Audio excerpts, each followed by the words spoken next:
Fala galera, estamos começando mais um 98Cast, o podcast do CF98 que tem como objetivo trazer profissionais do mundo da atividade física de diferentes setores que contribuam para o fortalecimento do profissionalismo e da qualidade dos serviços prestados na atividade física. E hoje a gente tem a honra de receber dois grandes amigos e que são figuras representativas de forma absurda no futevôlei do Maranhão e no Brasil, né? Então hoje a gente aqui está recebendo meu amigo Fernando Lira, que hoje é o atual presidente da LaFutma, que é a liga que a gente vai explicar um pouquinho o que é essa liga de futevôlei. Também atleta master, craque de futevôlei, já ganhou muito torneio aí em cima dos novinhos, né, Lira? E Zé Leite, que é um cara sem palavras, o tanto que ele se dedica ao futevôlei há anos, né, por paixão, contribui muito para o crescimento do futevôlei no Maranhão. Ele e Dona Lurdinha, que eu não posso esquecer de falar dela aqui, que é uma grande parceira, né? Dessa vez ela não pôde vir, mas a gente vai convidá-la para outro podcast. E é atleta master, inclusive chegaram agora do Master Brasil de futevôlei que aconteceu em Vila Velha, Espírito Santo, e que é um evento que tem uma organização absurda. Eu falei que eu tô querendo ficar mais velho para participar do Master, porque realmente é um evento maravilhoso, muito bem organizado, que inclusive eles também são um dos organizadores. Zé Leite é o diretor financeiro, pegou essa bronca, hein, Zé? Diretor financeiro do projeto, e Lira é o vice-presidente. Então, desejo boas-vindas e já quero iniciar aqui perguntando para vocês como é que foi essa experiência e falar um pouquinho sobre o futevôlei, o Master do Brasil, hein? Como está aí se sucedendo, como está a expectativa. Posso começar, Zé? Na verdade já é, acho que é a sétima edição que nós estamos realizando esse. Então, junto, aquela velha guarda todinha da Portela, do futevôlei, que é quem realmente iniciou. Então, tem atletas de 40, de 50, de 60, de 70. Fizemos um jogo muito bonito lá, entre dois garotos de 17 anos, com dois senhores de quase 80 anos também, tipo simbolizando assim a passada do bastão, que é o legado realmente que o Futevôlei Master quer deixar e vem deixado, né? Esses garotos que chegaram agora, que estão vivendo inclusive de futevôlei, profissionalmente de futevôlei, devem muito essa galera que esteve em Vila Velha, nessa sétima etapa, porque foram eles que abriram, foram os percussores de toda essa história do futevôlei. Brigou em praias porque não podia praticar o esporte. Então é um legado realmente que eles vêm passando, que vêm deixando para esses meninos, que tem que ser reconhecido. E a gente com muito orgulho participa dos 8 diretores. Nós temos 2 do Maranhão nesse Futevôlei Master do Brasil, que é Zé Leite, que tem uma responsabilidade enorme, tem uma credibilidade, como assim como no Maranhão, no Brasil inteiro. Você falar o nome de Zé Leite hoje no Futevôlei Master Brasil, o reconhecimento realmente é de se arrepiar pela responsabilidade que ele tem. Ele comanda toda a questão financeira. Tu imagina o presente que eu arrumei para ele, eu que botei. Ele fala para mim que é o presente grego, cavalo de Troia. Então, chegamos de lá, foi muito bom, foi muito gratificante. Mais de 8... Foram 8 categorias, mais de 130 atletas, né? 130 atletas em 20 estados, né? Em 20 estados. 2 dias, começando 8 horas da manhã, indo até 7 da noite. E depois ainda tem disposição para rolar aquele samba, aquela resenha que não pode faltar, que combina, tem tudo a ver. Eu vi que tu tava até atacando de DJ lá, Lira. Rapaz, esse Lira é invocado. Joga futevôlei, toca viola, canta e não é DJ. Rapaz, o homem é bravo. Então, complementando o que o Fernando colocou, ele deu esse presente de grego, eu brinco com ele, né? Mas na realidade eu gosto de fazer, participar desse grupo Master Brasil. Uma associação que mostra para os jovens como realmente deve ser o processo do futevôlei, né? Lá a gente não... A questão do título de ser campeão, vice ou terceiro, pouco importa. Eu sei que muita gente ainda está em plena atividade de competição, mas lá o que vale mesmo é a congregação, o intercâmbio, né? Tanto é que a categoria mais importante para a gente é a categoria que é a categoria Rei da Praia, né? É uma categoria composta por um atleta, cinco atletas ou 4 atletas em um grupo, onde você pode jogar com pessoas distintas, que você nunca jogou na sua vida, né? Fazendo amizade, intercâmbio. Então isso aí que é o importante, e que é o espírito do Marcha Brasil, né? Muitas vezes com lendas do esporte. Exatamente. Tem o Pereba, Isso. que começou muito depois, tem a oportunidade de jogar com Tapioca, por exemplo, com Israel, Gurubi, com muita gente que... Então é importante esse intercâmbio para a gente, né? Então eu fiquei encantado com o Master Brasil, e o Master Brasil, na realidade, ele é muito, assim, não é igual, mas parecido com o espírito da La Futman, né? A saudosa La Futman, que fez muito pelo futebol do Maranhão e ainda vai fazer agora com a gestão do Lira, é isso? Então... Foi bom tu tocar no assunto da La Futman, que era para a próxima pergunta, né?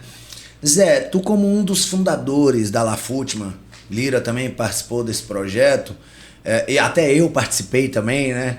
Então, explica pra gente qual foi o propósito da Liga, da La Futman, o que efetivamente significa o termo La Futman e quais foram assim, as principais conquistas, os principais acontecimentos da La Futman nesses últimos anos aí que influenciaram tão positivamente no futebol do Maranhão? Bem, tudo começou, eu era diretor da ABB, São Luís, né, de futebol, da qual eu saúdo o presidente Félix, que foi uma pessoa muito importante para mim, que também é atual presidente, continua sendo presidente da ABB, e abriu as portas da ABB para que a gente pudesse fomentar a modalidade de futebol. No andamento dessa minha diretoria, aconteceram os problemas que eu não vou entrar em questão de ordem pessoal, e eu acabei saindo da ABB por um tempo, né, e me uniam as pessoas lá do Sonora Beach, na Litoranha, um grupo de pessoas que já jogavam futebol há muito tempo, o Diego, o Brusaca, né, o Marcão, Flávio, né, o Márcio Rosa, né? Eu era dessa época, eu jogava ali. Então, começaram do Hudson, Mário Júnior. Não, no Mário Júnior não, mais novo, mais recente. Mas dessa época tinha o Márcio Arim, né? Márcio Arim também. Então eu me juntei a essa turma lá, né? E começamos a praticar lá o futebol. De repente chega um senhor, né? Senhor, ele brinca com ele, né? Fernando Lira, não o conhecia, chegou lá na praia pedindo uma oportunidade de participar da brincadeira, né? Em outras arenas de outros estados, a gente encontra a dificuldade de você conseguir brincar, né? Porque as arenas são um pouco fechadas. Então, se você não conhecer alguém da região, você não consegue brincar. Mas no Maranhão, eu costumo dizer que a gente é muito receptivo por quem vem de fora. Então, não tem esse problema do cara chegar numa arena, tipo, chegar na CF98, né? Que é uma referência aqui. Chegar lá para jogar, com certeza o Vitor vai montar uma pelada para essa pessoa jogar aqui, vem de outro estado para visitar nosso futebol. Então, aconteceu com o Fernando Lira. Chegou lá, do nada, né? O primeiro contato foi comigo, perguntando se podia brincar, e se coroa, tu vai entrar na minha vaga, entra aí. E brincou lá e pronto, ele mostrou que ele tinha qualidade, já era um jogador, né? Campeonato, e aí todo mundo gostou dele. E nessa convivência que começou nessa época, ele deu a ideia da gente montar uma liga de amigos de futebol, né? Que foi dali que a gente começou a se juntar, ele, o Alexandre Rosa, o Diego Chung, o Brusaca, o Marcão, o Márcio, muita gente que abraçou essa ideia. Jailson, Jajá, Pé de Currupira. E aí o Fernando nos orientou, juntamente com o Alexandre, que era a parte jurídica e tal, e criamos a La Futman, né? A La Futman foi criada... Que significa Liga Amigos do Futebol do Maranhão. Né? Então, o objetivo do Fernando, e de todos também que faziam parte daquela época da La Futman, era o quê? Era não deixar o futebol só naquela região, só na capital. A gente queria fomentar o futebol no estado todo, difundir a modalidade. E graças a Deus nós conseguimos, né? Ele teve a ideia de cobrar mensalidades simbólicas para a capital e para os interiores, e a gente começou a fazer etapas da La Futman nos interiores, né? Sendo que todas as etapas da La Futman dos interiores a gente chegava lá e deixava um legado. O que era o legado? Fazia etapa, queria atletas locais, nativos, para que pudesse participar e representar a cidade. E quando a gente saía de lá, a gente deixava lá uma arena montada, com uma marcação, com uma bola e uma rede. Então, a gente, no ano seguinte, quando a gente voltava lá, se tinham 2 atletas representando a capital, o município, no outro ano já tinham 20, 30. Quer dizer, a gente conseguiu, com isso, difundir a modalidade. O Fernando pode falar com mais propriedade em relação a isso. Não, na verdade é o seguinte, a dificuldade que a gente tinha aqui, que você participou disso, muitas vezes chegava na praia ali no Sonora, para juntar 4 era complicado. Rapaz, era difícil. Era difícil. E quando estava ventando, a partir do mês de setembro, então, é mais complicado. Muito bom para... Naquela areia dura, hein, Fernando? Pois é, naquela areia. Então só tinham 2 lugares aqui que se praticava o esporte. Um era o Sonora nessa época, antes tiveram outros lugares, né? Mas nessa época, 2014 para 2015, era lá no Sonora nos finais de semana e, graças mais uma vez ao Zé Leite, lá na BB. A BB, que ele colocava o nome, quem quer jogar. Então, no meio de semana, meu nome, nunca fui sócio da BB, mas graças a ele, com amizade com o presidente Félix e com a intenção do presidente também de fomentar o esporte dentro lá do clube, conseguia convite lá para os praticantes de futebol. Então, nós íamos jogar 2 vezes por semana lá na eu BB. Também não era sócio. Eu não era sócio e eu fazia parte dessa lista. Uma lista desse tamanho que o Zé Leite conseguia botar todo mundo para dentro. E foi aí que o esporte foi fomentando. Fomos fazendo torneios lá, que nós fizemos finais juntas, ou juntos, quer dizer, juntos não, em lados opostos. E então só tinha esses 2 lugares. Aí você pergunta, poxa, mas só 2 lugares? Pois é, né? Também graças a esse trabalho de difundir o esporte pelo estado inteiro, hoje você vê Pinheiro, um celeiro de craques, né, que você já trouxe alguns para cá para poder te ajudar a fazer faculdade de educação física, te ajudar lá na CF 98. Outros também já trouxeram. E Imperatriz, outros craques surgindo, Bacabal, mais craques surgindo. Então, por onde nós passamos, deixando o legado, entre 2015, 2016, 2017, esses frutos estão aparecendo agora, né? Na época era um problema a gente juntar muitas vezes 4 para jogar uma pelada. Hoje a gente acredita que tem de 500 a 600 praticantes e mais de 20 arenas dentro, acho que só de São Luís. Só aqui em São Luís tem 20 arenas. Só em São Luís. Mais de 20 arenas. Mais de 20 arenas. Tu vai no interior, vai em Pinheiro, tem 2 boas, fora as públicas. Vai em Bacabal, tem mais 2 ou 3. Vai em Balsas, agora tem uma maravilhosa, 1 ou 2. Então, onde a gente chega, tem hoje praticante de futebol, fruto daquela semeadura que foi feita lá atrás pela Lafútima. Aí tu perguntaste também sobre o futuro. O que aconteceu, principalmente por causa da época da pandemia, a gente deu uma afastada dos projetos e muita gente também tem seus objetivos pessoais e profissionais. Então, a gente vem tentando retomar. O problema é muito burocrático também, porque quando a gente vai puxar agora, só para puxar as certidões hoje da Lafútima, num cartório, você gasta mais de R$800.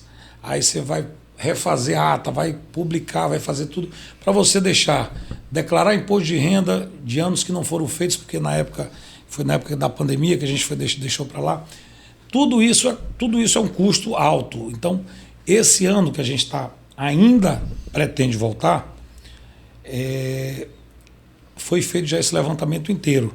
E nós já conversamos uma vez, nós 4, inclusive, sobre esse planejamento. E vamos ter que sentar para replanejar, porque ainda esse ano, toda vez que a gente viaja, que faz uma viagem dessa, a gente vem alimentado pela a fome de fazer o esporte crescer. Porque não é só pelo... O esporte é tudo, o esporte melhora a cognição, a questão de você aprender a respeitar o seu adversário, você aprender a perder, você aprender a ganhar, você se portar como vencedor ou se portar como um derrotado e querer dar a volta por cima. Então isso no dia a dia da sua profissão ou do seu lado pessoal, isso é muito. O esporte ensina muito, não é só o futebol. A gente gosta do futebol, a gente fala do futebol porque a gente ama o futebol, mas não é só isso, tem muito mais coisa envolvida. Então, esse ano a gente pretende voltar de uma forma, a partir do verão, de uma forma mais tranquila, para fazer uma festa bacana no final do ano, todo mundo num local fechado, uma roupinha bacana para identificar, fazer uma comissão para identificar os melhores do esporte, os destaques, né? Valorizar bem o futevôlei feminino que vem crescendo bem. Aquela arenazinha que eu coloquei em casa, fizeram um torneio feminino lá, deu 24 duplas e ficou dupla de fora. Eu fiquei impressionado com a quantidade de meninas que tá praticando o futevôlei, né? Então, tem um mercado maravilhoso e quanto mais a gente fomentar essa história do futevôlei, mais feliz a gente vai ficar. Bora ver se 2025 a gente vai terminar o ano fazendo isso e bora ver se 2025 a gente começa com um calendário fixo, mesmo com chuva, ajudando as arenas, né? Ajudando a profissionalizar as arbitragens, profissionar os coaches, os teus professores, né? Porque tem muita gente boa, tem muito educador físico que está se especializando na modalidade, apesar de não ser olímpica, mas está se especializando na modalidade. A gente já tem nomes para tentar trazer. Isso é bom para todas as arenas. Então a intenção é essa.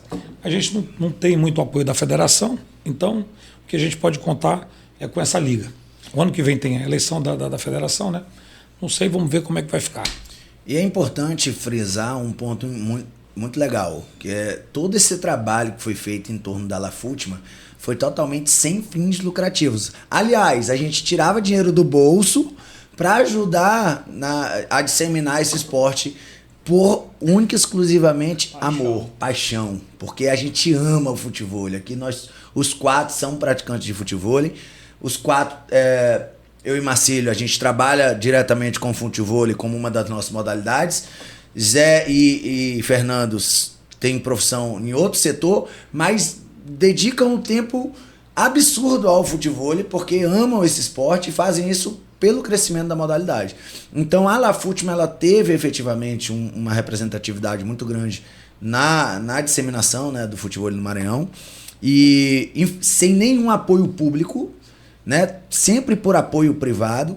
E a gente, isso é triste, porque é uma modalidade que está num crescimento exponencial, que tem possibilidades, obviamente, dentro de alguns quesitos que a gente vai discutir um pouco mais para frente, até de se tornar olímpica, mas sem um apoio dos órgãos estaduais, federais, enfim, para que haja um crescimento de forma estrutural para os praticantes, né? Onde exista uma iniciativa pública de construir uma quadra pública de qualidade para novos praticantes, né? E que não fique restrito apenas aos centros de treinamento ou às academias. Só uma colocaçãozinha, Zé. A gente tem que fazer também a meia-culpa.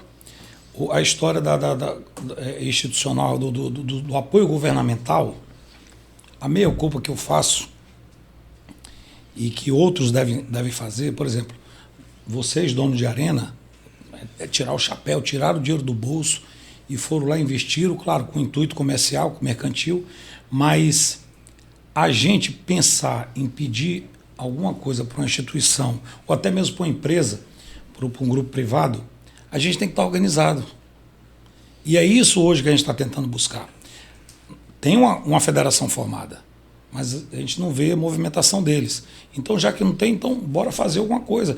Porque se tiver de forma organizada, difundida, com lisura, como sempre a gente tratou, como a gente sempre teve a ponto de a gente tirava realmente dinheiro, você também fazia isso, tirava dinheiro do bolso para viajar, para fazer as etapas fora aqui no interior, e teve locais que políticos locais prometeram que eu, Zé Leite e Lurdinha, valores que não chegaram junto, eu não vou citar o nome da cidade, mas eu, Zé Leite e Lurdinha, tivemos que tirar do bolso, porque tinha R$3.000 de premiação prometido, veio gente de outros estados e tal, e a gente teve que... né?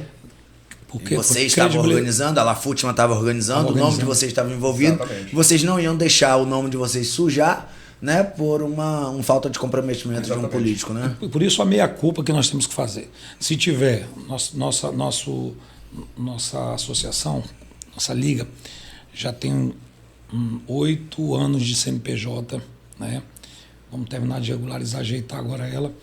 E com ela regularizada, e a gente fazendo os eventos de qualidade, com o apoio de vocês, principalmente das arenas e dos atletas, Eu tenho absoluta certeza, nós já conversamos sobre isso, nós 4 também, que não vai faltar apoio tanto da iniciativa privada como pública.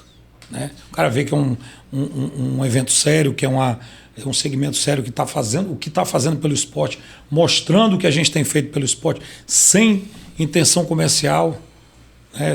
com a intenção realmente de difundir o esporte. E outra coisa, se aparecer alguém com intenção comercial também de botar uma associação, uma liga, e quiser, mas botando o esporte para crescer, assim como o Anderson Agui, que está morrendo de ganhar dinheiro, e tem que tirar o chapéu para o cara, porque a modalidade hoje é outra depois que ele entrou no cenário nacional. Né? Tem que reconhecer. Com certeza. Né? O problema que eu acho, Fernando, aproveitando o teu gancho, é o seguinte, é que a gente não pode personificar as entidades. A entidade é para promoção do esporte. Então, muita gente personifica a entidade Lafutma, Zé Leite. Não. Zé Leite é um dos membros da Lafutma. Né? Federação Maranhense, existe gestor, uma Federação Maranhense é para o público de futebol. Não é da gestora ou do gestor. Né? Então, o que está acontecendo hoje é que muita gente personifica a entidade como sendo dela, e não é dela, é do público. Né? Então, talvez que isso não tenha dado certo. Enfim, como a gente sempre fez, a gente nunca se preocupou em relação aos outros, e sim fazer o que a gente pode fazer pelo esporte. E por isso que a Lafutma foi criada, a gente fez sem se preocupar com os demais, para provar que a gente poderia fazer. Com pouco esforço ou com muita disposição, a gente provou que a gente podia difundir o futebol, e como difundimos. Né? Que se hoje estamos colhendo frutos, isso eu posso bater no peito. Foi a Lafutma. Não existe outra entidade que promoveu o futebol ou difundiu o futebol no estado do Maranhão. Foi a Lafutma.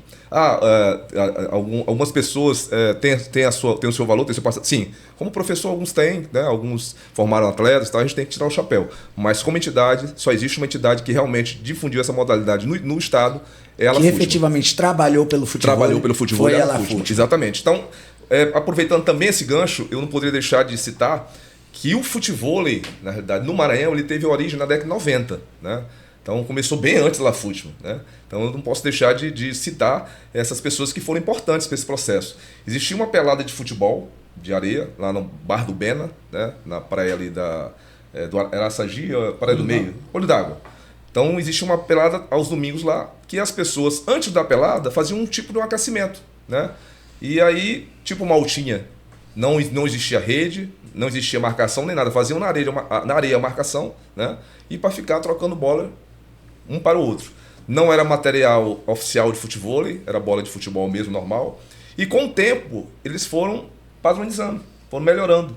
Foram em busca de uma rede de futebol, foram em busca de uma bola e tal, e começaram a praticar. Né? Naquela época a altura da rede era a altura de rede de vôlei, e começaram a praticar na década de 90. Então temos que tirar o chapéu para o Coronel Márcio, né? Coronel Betão, o pai de Betinho, o seu Fausto Vasconcelos, pai de Rodrigo, o Regino, que era considerado o melhor atleta na época de futebol, pai do Michel. Pai de Michel também já jogou, né? Já ganhamos uns campeonatos juntos aí. O saudoso Érico Junqueira, infelizmente faleceu recentemente, né? Cartunista, meu colega de Jaguarema, Dr. Celso Coelho, pai do Alex, Ricardo Cabeça, Alan Zequinha, os filhos Chuvisco e Alan Neto, meus parceiros lá de Jaguarema, né? Erlon, Vinícius Saldanha, nosso parceiro, Fernando Leal também Vinícius Saldanha, que é técnico hoje de futebol. Técnico hoje do MAC, né? Se não me engano. Cid também é das antigas. Cid também. Mas Cid não fazia nessa época. Parte desse grupo aí, não. Ele veio um pouco depois. Isso. Né? Aí tinha o Barreto, o Ricardo Barros. Barros. Irmão do Max Barros, também jogava Ali Maluf, pai do Ali Neto, meu amigo. Então, essa turma toda aqui eu conheci na época do Jaguarema, do clube saudoso Jaguarema, com o qual eu também fui diretor de esporte lá. E meu primeiro torneio de futebol. Esse Zé tem história, viu? Meu primeiro torneio de futebol, eu participei no Jaguarema. Né? Então, o primeiro torneio que foi numa grama, num campo gramado, com bola já oficial de futebol, só com a rede de vôlei. E meu primeiro parceiro de futebol foi o Clineu Coelho, que é esposo da Thelma, pai da Karina, pai do Bruno, né, que são atletas de voleibol. Que hoje, coincidentemente, o Clineu Coelho é secretário de esporte lá de São José Ribamar. Então, ele convidou a gente para fazer um torneio lá qualquer dia desse. Então, massa. E aí, Vitor, desta época também não podemos esquecer de duas pessoas importantíssimas, né? Que é a Karina e o Dairon, que eram pessoas que organizavam o futebol naquela época, faziam as competições nos Jogos de Verão do Calhau e os Jogos do Mirante. Eles se organizavam. Então a Karina e o Dairon são pessoas importantíssimas para esse processo de evolução. Muito demais. E temos 2 atletas aí também que não podemos deixar de citar. Aliás, 3. Que é o Rodrigo Vasconcelos, né? E o Brusaga, que foi a primeira dupla a representar o brasileiro que teve aqui em São Luís do Maranhão. Inclusive eu conversei até com a Alana, e a Alana me disse que disputou um brasileiro na época aqui no Maranhão, que ela veio disputar. Alana foi? Alana Tá já é nessa época. Já é master. Já tá com a gente lá. E não ganhou. Ela não ganhou, cara. E outro que falou também que veio aqui nessa época foi o Coquinha. Coquinha disse que veio nessa época também disputar o brasileiro aqui, que teve aqui na Arena Beach Soccer, na Lagoa. Né? E tiveram 2 brasileiros na realidade. E o Brusaca jogou com o Rodrigo, esse brasileiro aqui em São Luís do Maranhão. E o Rodrigo jogou também com o Valtinho, também atleta na época de futebol, jogou futebol. Então, são pessoas que a gente não pode deixar de citar, que vieram muito antes da gente, entendeu? São pessoas que a gente tem que realmente vangloriar, né? Eu tô aqui há uns 9 anos indo e vindo, né? Mas agora eu fiquei de vez. Há uns 20 anos atrás, eu vim aqui visitar meu pai, meus irmãos, e me levaram para uma pelada no Jaguarema. Logo na entrada, assim, antes da sede, assim, do lado direito, assim.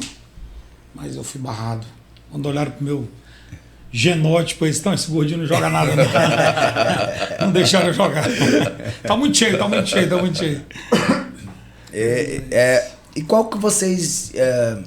qual é a percepção de vocês em relação às dificuldades que a Lafútima pode encontrar nesse novo momento, né? Quais são as principais dificuldades que pode atrapalhar ou que pode ser uma barreira na criação na recriação, né? No retorno da Lafútima nesse momento? Eu vou falar primeiro, Zé. Eu em relação a 2015, por exemplo, que foi quando a gente criou a Lafútima, 2015, o bolo tá pronto, a fórmula tá pronta e com muito mais cliente para consumir. Naquela época a gente começou do zero, só tínhamos, como eu falei, 2 arenas e muito poucos praticantes, né? A gente botou para fomentar tanto aqui quanto no interior do estado. Hoje eu acho dificuldade em qualquer ação que você possa fazer, você sabe que vai encontrar barreira, resistência, às vezes de pessoas que não querem que aquilo ali seja um sucesso, porque seu dedo está lá no meio, mas em relação a tempos de outrora, eu acho que... De longe a gente já veio, né, meu pai? Exatamente. Hoje está um pudim. Hoje está mais fácil. Hoje está um pudim. Antes estava uma rapadura. Hoje está mais fácil. Pois é. E o Vitor também fez parte desse processo, né? O Vitor... como eu costumo dizer, ele é um visionário, né? Ele nem gosta que eu fale isso, mas ele é um visionário. Então, ele, quando foi montar a primeira arena lá do Renascença Vivaga, ele me chamou. Na realidade, era uma piscina, não era uma casa, né? Então, eles têm que vai dar acesso aqui, vai dar certo, faça aí. Indiquei a pessoa para fazer, que era até o Pedro, que era o engenheiro. O Pedro fez lá o projeto, tá? Participação também do Marcílio. Então, começou aquele sonho da CF 98 em relação ao futebol nessa época também.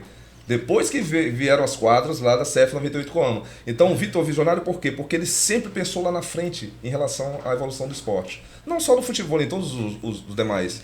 Então ele procurou trazer os melhores professores, inclusive trouxe o Naldinho Foot Show, lá de Natal, né, para cá, para São Luís, para melhorar o nosso futebol, porque aqui a gente jogava só entre a gente e não havia uma evolução. Então tinha que trazer atletas de ponta de outros estados, né, para poder melhorar o nosso futebol. Ele fez o primeiro Open a nível nacional, né, trazendo atletas, inclusive você jogou com o Davi Perrone, né, me lembro bem.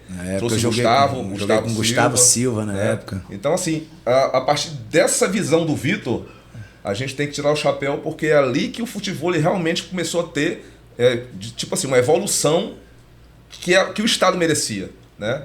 Então hoje nós temos hoje o José e o Juninho, que foram professores, que são professores da CF 98, o Juninho parece que vai fazer um intercâmbio fora, mas com certeza deve voltar. Foram campeões agora, campeões do futebol do Brasil, a nível amador, e se destacaram. Mas um nível amador fortíssimo. Fortíssimo. Se destacaram. E quase se classificaram no Qualify, né? Tem o Reinaldo, se classificou por Qualify, o Reinaldo, que é de Imperatriz Maranhão, do grupo... Na verdade, eles participaram do Qualify e quase se classificaram para o principal, né? Que são os melhores jogadores do mundo. Mas tivemos um atleta, Reinaldo, que também fazia parte da atleta época... maranhense. Da Maranhense, fazia parte das etapas da Lafútima na época, no torneio do Onça e tal. Ele é de Imperatriz, Reinaldinho, Imperatriz Maranhão, do grupo Zica Foot e do grupo Redinha. Então, se destacou. Ganhou uma partida no profissional. Então partida. tudo isso você vê que E já jogou é uma muito. evolução. Eu assisti os jogos dele, jogou Já muito. é uma evolução Jogou da tranquilo. modalidade. Então, por que a entidade é importante? E Vitor perguntou as dificuldades que nós vamos ter dificuldades, que todo o processo nós temos que ter dificuldade mesmo. Isso é mais gostoso tendo dificuldade. Por que é importante para esses jovens que a Lafutba retorne? Por quê? Porque a gente vai ter um calendário fixo de competições, da qual eles podem se programar em participar das etapas e participar das competições fora também, representando nosso estado. Né? Ranquear os atletas, é importante ter um ranqueamento, tá? Porque esses atletas que vão ser ranqueados, como o Fernando falou, a cada final de ano a gente vai premiar. A gente vai premiar não só financeiramente, mas também proporcionar para que ele possa representar o Estado em uma competição como o TAF, como o Campeonato Brasileiro, qualquer competição a nível nacional. Da rodagem. A rodagem, entendeu? Então isso é importante. Também trazendo, o Fernando falou, trazendo as pessoas capacitadas para treinar os profissionais da área aqui, das academias, como a CF92, trazer o professor Elcio Garcia, que é uma referência na arbitragem mundial, vamos dizer assim, já se predispôs em vir para cá, para São Luís, para fazer a diplomação e a clínica de todos os atos, melhorar a nossa arbitragem. Né? Fora isso, tem outros professores, o professor Tapioca, outros professores também que podem vir, que já vieram também, o Tapioca, o Vitor trouxe, para Cabeção, já veio aqui, para o quê? Para melhorar a qualidade do ensino dos professores, né? da técnica dos professores aplicada, da didática. Então isso é importantíssimo. E esse é que é o objetivo que o Fernando idealizou, que eu estou novamente apoiando, junto com o Vitor, com o Marcílio, com todo mundo, para que a gente possa se unir. A palavra certa é essa. O Vitor inicialmente perguntou, será que o futebol vai ser um esporte olímpico? Cara, eu acredito que pode, mas vai depender dessa palavra união. Se não houver união, pode ter certeza que não será olímpico. Essa é a minha opinião. Né? E profissionalizar o esporte, também, fazer com que os atletas entendam que aquilo ali é algo sério, né? Que precisa ser levado a sério. O futebol ele ainda era tido muito como um esporte de lazer, uma coisa para você fazer ali como brincadeira. E a partir do momento que se torna um esporte que tem pretensões olímpicas, tem que existir uma seriedade por trás da regulamentação, onde todos falem a mesma língua, onde não pode ter um campeonato com uma regra, outro campeonato com outra regra. Perfeito. Ou em um campeonato o atleta joga de amador, no outro ele joga de profissional. Perfeito. Então, se não existir um controle nesse sentido, né, próximo dos atletas, né, acompanhando o desenvolvimento, não vai se tornar olímpico, né? Verdade. E além disso, como tu pontuou a questão olímpica, a gente também precisa ter uma disseminação do futebol no mundo, né? Então a gente tem que ter uma quantidade de países representativa que efetivamente pratiquem o futebol, tem uma quantidade de público praticante representativa, que eu não sei exato qual é a quantidade, mas tem que existir. E o que eu tava conversando... Mais de 50 países, 57. E o que eu tava conversando... É um terço Eu tava conversando com o Pete, que é o presidente da rede Show do Milhão, que a gente vai falar sobre Show do Milhão daqui a pouquinho. Ele me falou, Vitor, hoje a tendência é que o futebol, os campeonatos, eles corram mais para os trios e quartetos, porque é a oportunidade que outros países têm para competir com o Brasil. Porque o futebol ele é absoluto no Brasil. Se você pegar as 10 melhores duplas do mundo de futebol, as 10 são brasileiras. Mas se você coloca uma trinca ou um quarteto, começa a vir alguma participação do Paraguai, alguma coisa da Europa.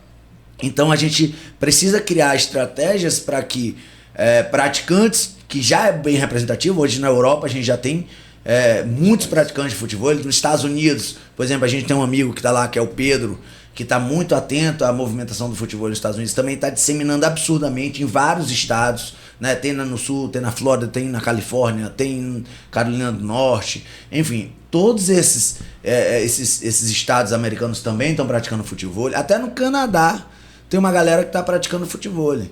Então, se a gente conseguir disseminar isso de forma organizada e conseguindo o máximo de praticantes possível, o futebol sim tem condições de se tornar olímpico, porque é um esporte lindo, né? Um esporte que é plástico e que para quem joga também é absurdamente prazeroso. Né?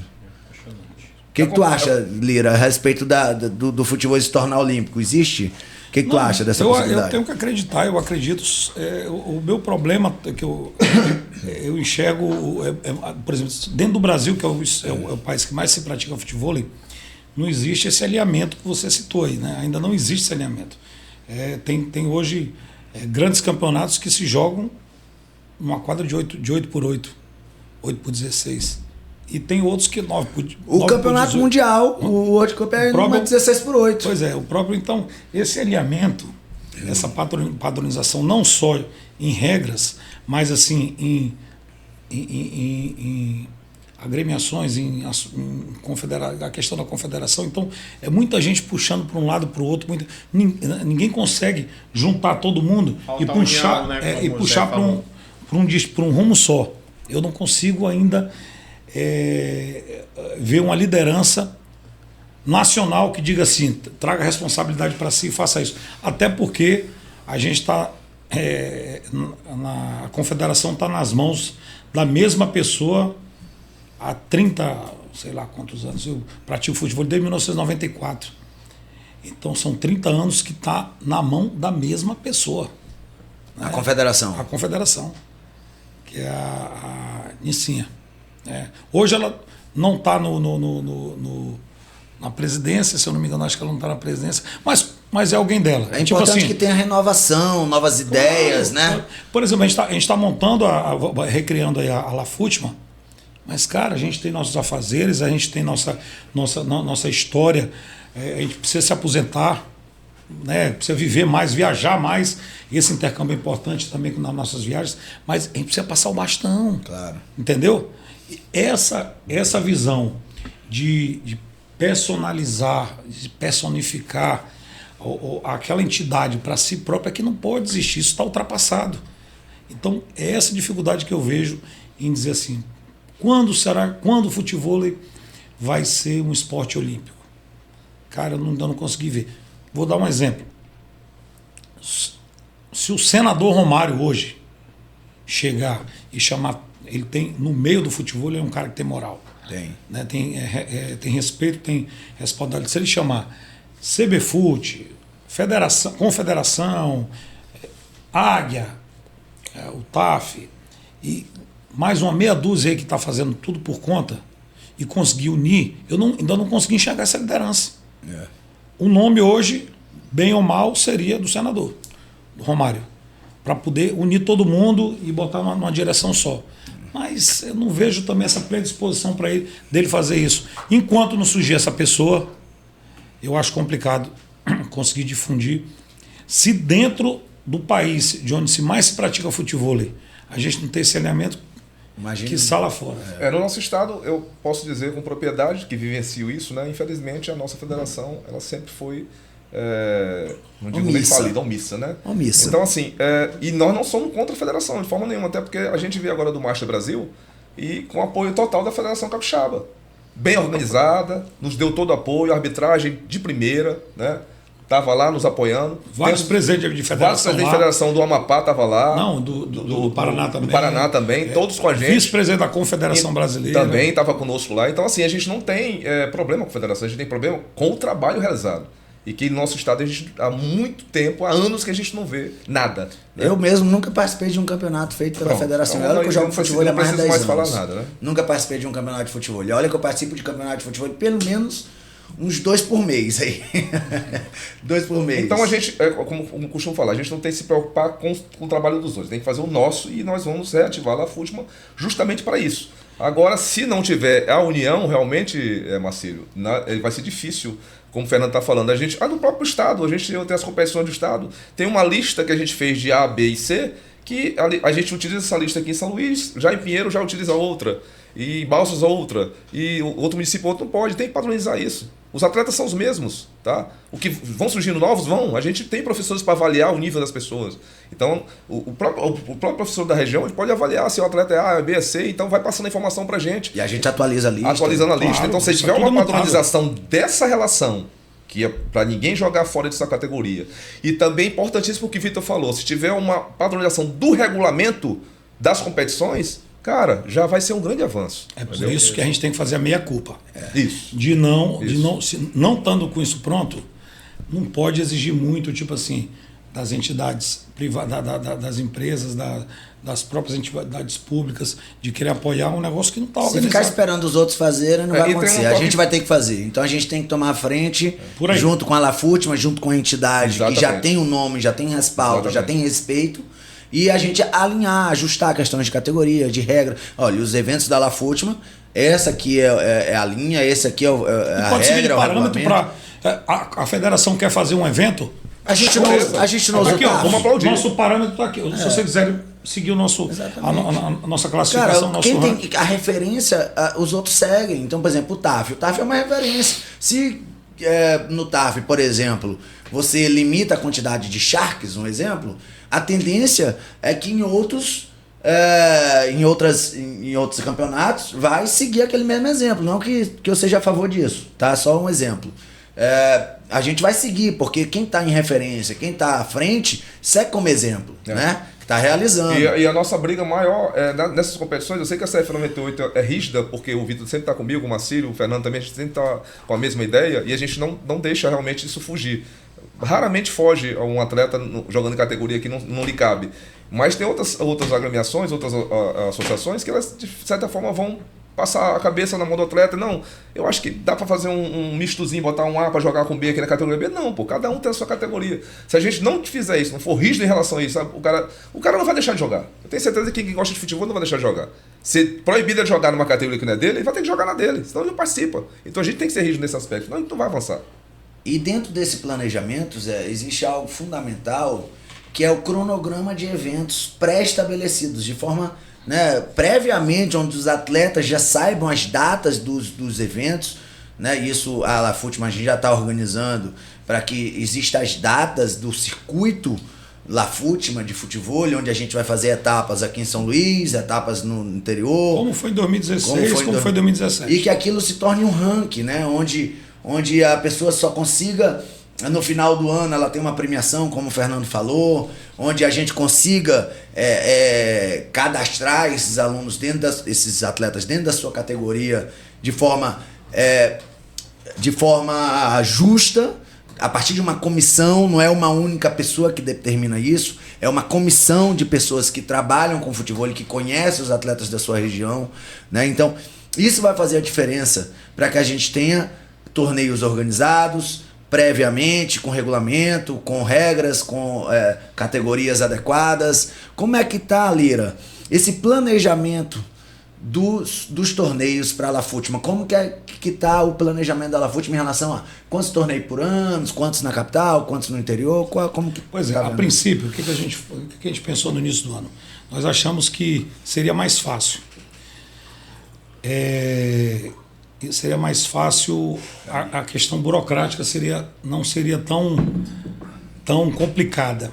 Só que quando a gente começa a esmiuçar, a gente descobre que tem muita coisa pendente. Então, fizemos um planejamento inicial que não deu certo, furou, porque nós gostaríamos muito de fazer com a documentação toda pronta, né?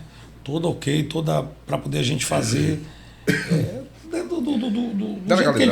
do jeito que a gente gosta de trabalhar. Nós vamos agora tentar reunir com as arenas para juntarmos ideias com eles. Já temos aquelas que a gente já conversou, para ver se a gente, a partir de julho, no verão, começa essas etapas. Essas etapas não vai dar para ser a mesma quantidade que seria se a gente tivesse começado no início do ano, né? Mas pelo menos a gente dá o pontapé inicial para no final do ano a gente fazer uma grande festa, um grande evento, com os atletas destaques e as atletas destaques também, para poder começar 2025 com o calendário todo pronto. Inclusive o calendário pronto de eventos, quando a gente fala disso, a gente não fala só de competição. A gente fala do que a gente conversou aqui no início do nosso podcast. Treinar arbitragem, treinar os professores de educação física, dar clínicas com profissionais de nome renomados no esporte, nesse esporte, mundialmente. Então, são vários eventos que tem essa programação, que aí dá para todo mundo se programar, inclusive as arenas, né? as arenas participando disso, já pensou que cada arena puder botar 2 árbitros para fazer um curso de arbitragem, ou botar 2 professores ou 3 professores para fazer um treinamento. Vou citar um exemplo com o Zé Sodré, que está aí na lista dos tops hoje em treinamento de futebol. Então, a ideia realmente é começar agora em 2024, né? Nós vamos discutir agora essa semana, mas para ficar pronto realmente, a gente começar 2025 em pleno vapor, até porque eu não vou negar que em agosto de 2025 tem a eleição da federação.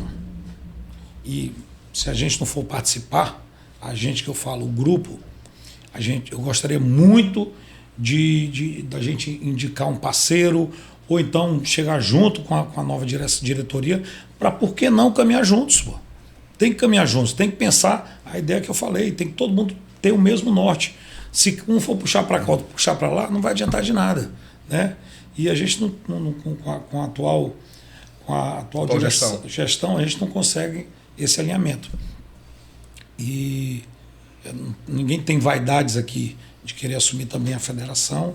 A gente tem vaidade, sim, de querer fazer o esporte do Maranhão crescer. Como, por exemplo, os meninos que passaram por aqui, que a gente deu uma força no final do ano, foram lá na Copa Favela, lá no Cabeção, e arrastaram o Esquerdinha. Voaram.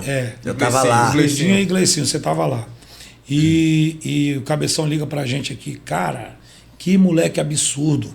Esse Esquerdinha vai enganar outro, que ele é ambidestro, ele não tem nada de esquerdinha. Então, quer dizer, isso arrepia a gente. A gente estava lá no meio do evento, no meio de 20 coroas, no meio de 130 coroas de 20 estados do Brasil, quando recebemos a notícia que José e Juninho daqui, crias da casa, crias da CF98, foram campeões no Amador, que é um Amador pegadíssimo.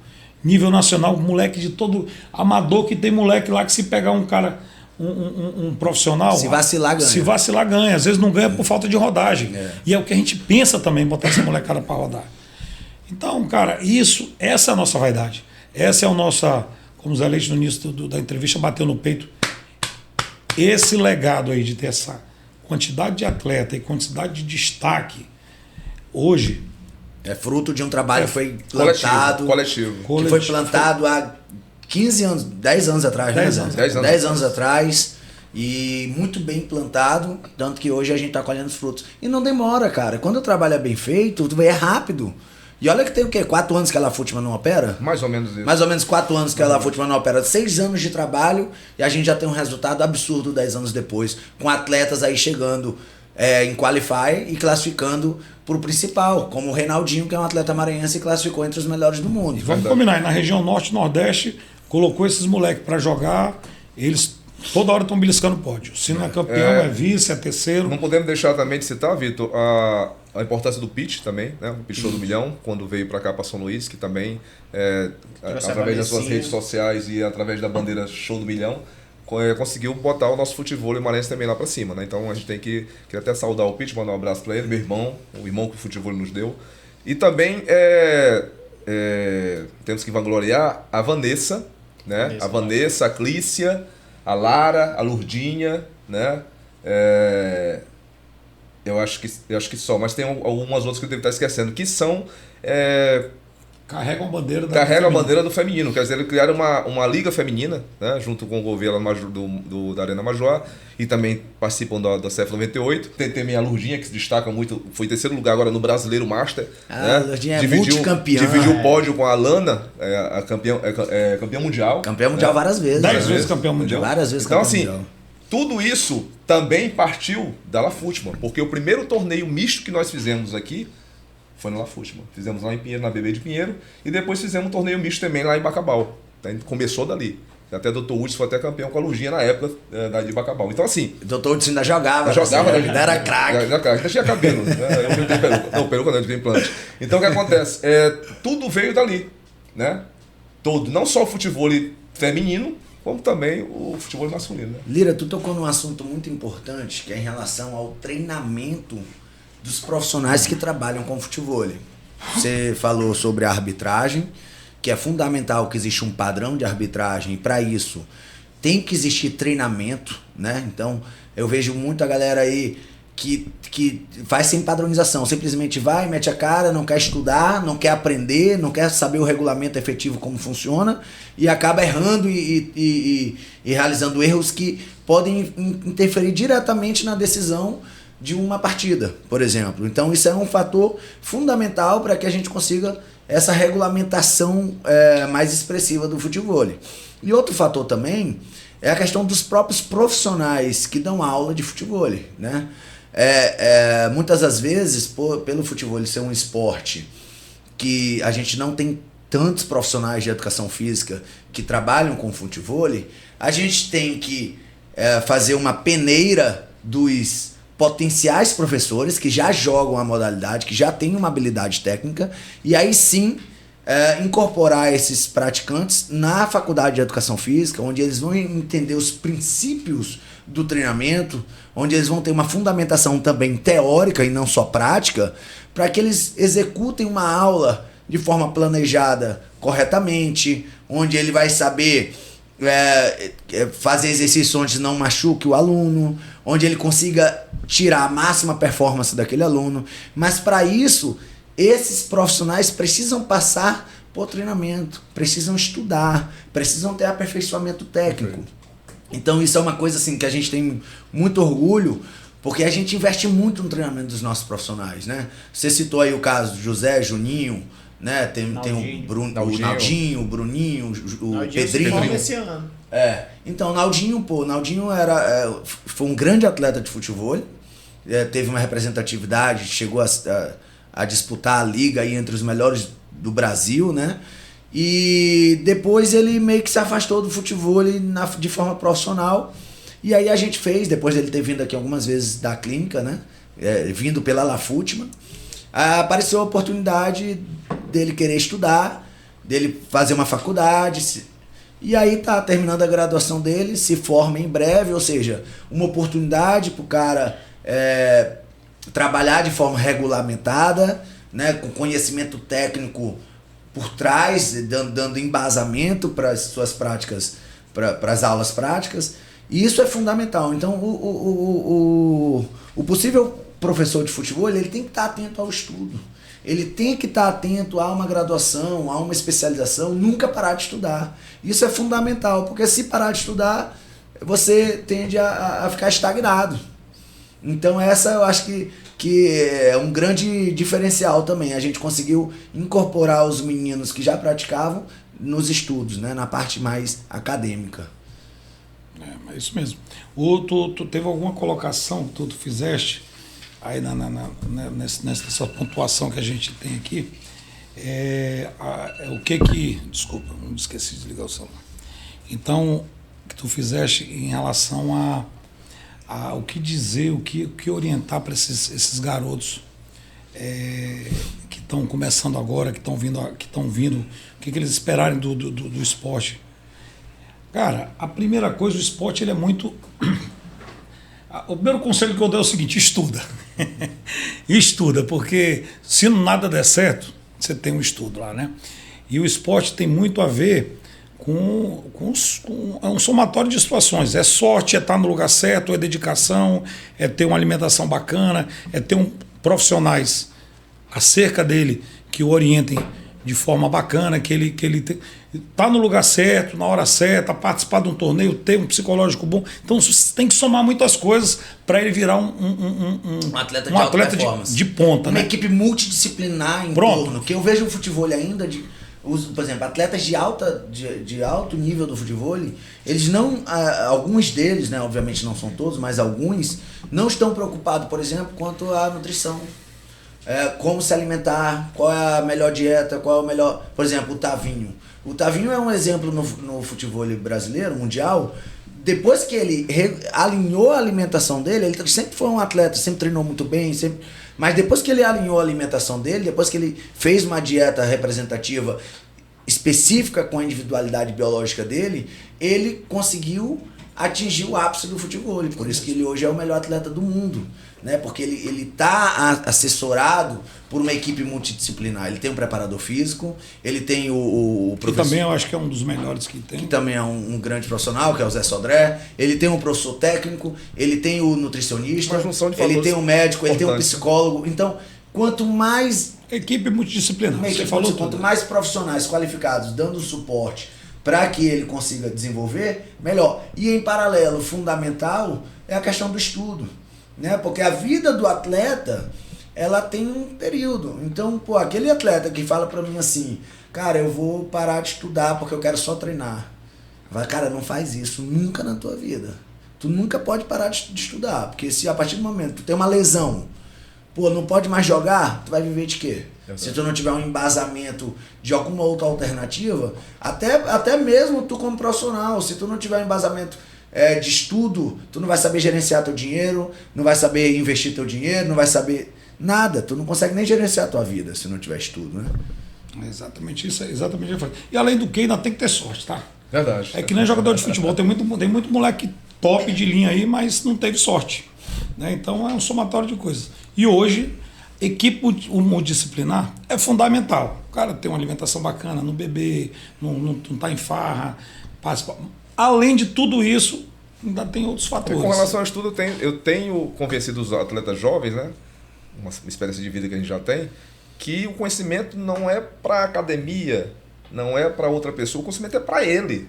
Né? É dele. Então, né, vai agradecer. Ninguém vai tomar dele. Ninguém vai tomar dele, entendeu? E a gente falou no início da conversa aqui.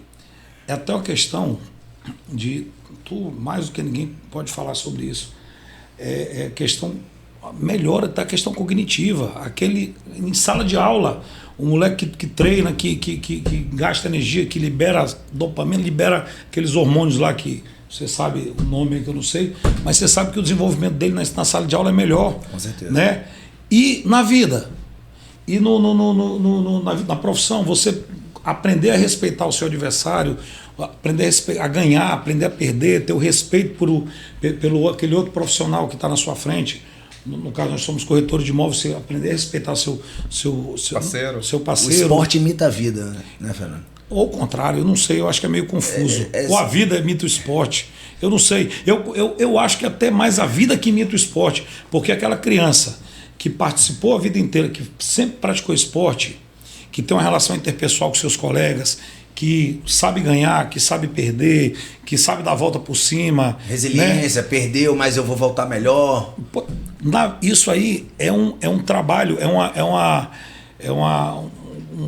é forjado no infância. É forjado na infância e no cinzel mesmo. Assim, você é forjado ali no cinzel, então você acaba servindo de crescimento espiritual, pessoal, profissional, por causa do esporte. Aquela criança que pratica esporte, que vai... E outra coisa que eu preciso te falar, tu já tinha me falado, e depois dos 50 a gente aprende outra coisa. A gente aprende o seguinte, que se não fizer academia, se não malhar musculatura, se não ganhar massa muscular, que a gente vai perdendo com o passar dos anos. Eu tenho um tio que malha todo dia. Sarcopenia. Tem 78 anos e tem vivacidade de buscar os netos da escola, de viajar e tal. Eu tenho outro de 72, mais novo, e está numa cadeira de roda porque nunca praticou um esporte. É isso. Entendeu? Então, fomentar o esporte é o que a gente hoje pensa. Você é atleta de ponta, meu irmão, vai. Se tu não for atleta de ponta, mal não vai fazer. Muito pelo contrário. Vai melhorar, inclusive, na tua questão cognitiva, no respeito a toda a qualidade. E tudo que a gente falou aqui, além da qualidade de vida. Essa rotina esportiva, tem um estudo que fala que se a criança ela não praticar o esporte de forma rotineira até os 10 anos de idade, a chance de se tornar um adulto inativo, sedentário, é de 80% ou mais, né? Ou seja, a rotina esportiva está na base.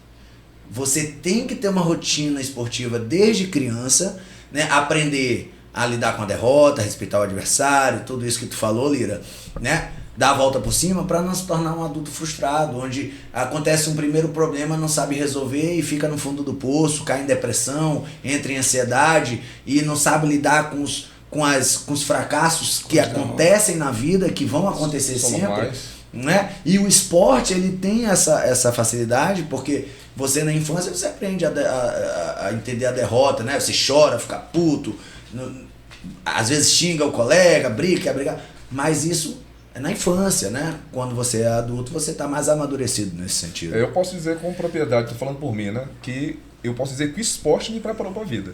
Né? Logicamente que meus pais me prepararam, mas o esporte me contribuiu muito para a pessoa que eu sou hoje. Eu que vim do judô, 8 anos de idade comecei a praticar judô, então judô, eu sempre tive a filosofia, e desde o início, quando você sai do tatame, você pede permissão para o seu mestre. Quando você volta para o tatame, você tem que pedir permissão para o seu mestre. Perdeu, ganhou, tem que complementar o adversário. Entendeu? Então, assim, eu aprendi no judô que a derrota é muito mais importante que a vitória. Porque a vitória nos traz comodidade, a gente se acomoda. E com a derrota, não, você procura sempre evoluir, sempre melhorar, né, para você superar suas dificuldades. Então, eu fui criado dessa forma. Na derrota, o cara que ele tem uma mente resiliente, ele na derrota ele não perde, ele ganha. Exatamente. Né? Então, até quando tu perde, tu ganha. Exatamente. Se tu tiver uma mente onde você vai trabalhar para corrigir os erros que foram cometidos naquela derrota, para que não seja, para não aconteça novamente, que ele realmente, né, que ele realmente avalie quais são os aspectos que podem ser melhorados. Isso é resiliência. Verdade. Isso é você saber, porque ninguém nasce sabendo tudo, ninguém nasce campeão. As pessoas passam por um processo, né, de derrotas, de vitórias, derrotas e vitórias, que vão criar o verdadeiro campeão. E o esporte salva vidas, né? O esporte, o futebol também salva vidas. Se a gente for analisar a quantidade de jovens que o futebol trouxe, né, e desviou do caminho das drogas, das ruas, né? Então, eu acho que o futebol é importantíssimo, né, para a vida de um jovem, né? E, pessoal, a gente já está aqui caminhando para o final do nosso podcast. A gente, se deixar aqui, a gente vai falar, né, muito tempo sobre o assunto, porque o que não falta aqui é gente que entende de futebol. Mas eu quero que vocês falem aí, deixem uma mensagem para os praticantes de futebol, para as pessoas que acreditam no futebol, o que esperar do projeto La Futma, quais são as pontuações finais de vocês sobre o futebol no Brasil, no mundo e com a La Futma. Tá. Nosso projeto não é meu, não é seu, não é dele, não é seu. O projeto é de todos nós, né? Nós queremos o bem e o crescimento do futebol aqui no Maranhão. A gente todo dia encontra uma luta, uma barreira pela frente, todo dia a gente encontra um obstáculo que a gente tem que procurar vencer para poder trazer de volta esse crescimento, essa vontade de fazer o esporte crescer aqui no Maranhão. Hoje, eu digo para ti assim, Vitor, cara, eu queria muito que a gente já tivesse esse ano correndo com o nosso circuito, cara. Mas existem questões realmente burocráticas, tem questões pessoais, questões profissionais, mas a mensagem que a gente tem que deixar para essa galera é o seguinte: não se preocupem, que está vindo coisa boa aí pela frente. A gente está trabalhando meio que na surdina, mas para buscar o melhor, para não se atrapalhar, para não fazer besteira. Então a gente tem que andar sempre com o pé dando um passo de cada vez, dentro do que a gente consegue fazer. Você que vai ser o nosso vice-presidente sabe do que eu estou falando, porque o dia a dia nos cobra muito, né? No lado pessoal, profissional, e ainda mais um projeto nessa magnitude, onde muitas pessoas esperam muito da gente. Por isso que a gente precisa estar juntos, né? Um ajudando o outro, ouvindo, achando as melhores soluções, né? É muita responsabilidade. Ninguém faz nada sozinho, né? Não faz. É muita responsabilidade, muita responsabilidade. Então, a gente que está encabeçando isso, e de boa, o que a gente quer é passar 2 anos, deixar o formato pronto, a fórmula do bolo pronto e passar o bastão, cara. Entendeu? Então, aguardem que vai vir coisa boa. Quem conhece o Zé, quem me conhece, quem conhece você, Marcílio, sabe que a gente não vai meter os pés pelas mãos e não vai querer fazer porcaria, né? Porque a gente tem um nome a zelar, tem a credibilidade que a gente conseguiu construir até hoje.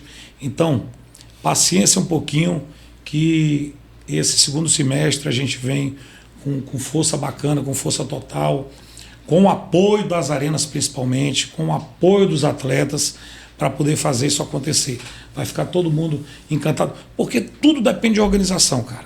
Né? Então a gente levou um atrás, um arré da questão burocrática, mas que a partir de julho agora isso aí vai ficar para trás e nós vamos colocar o futebol maranhense onde merece estar. Merece estar e vai crescer muito mais. Com certeza. Bem, minhas considerações finais eu não pude deixar de também citar uma pessoa importante nesse processo de evolução da Lafusmo, que eu acabei esquecendo, até reclamou aqui para mim, o Walter de Pinheiro, foi a primeira pessoa que fez o intercâmbio, né, lá em Pinheiro pra gente, que chamou, foi lá no Sonora, que ele quis fazer o intercâmbio, então a gente começou dali, né?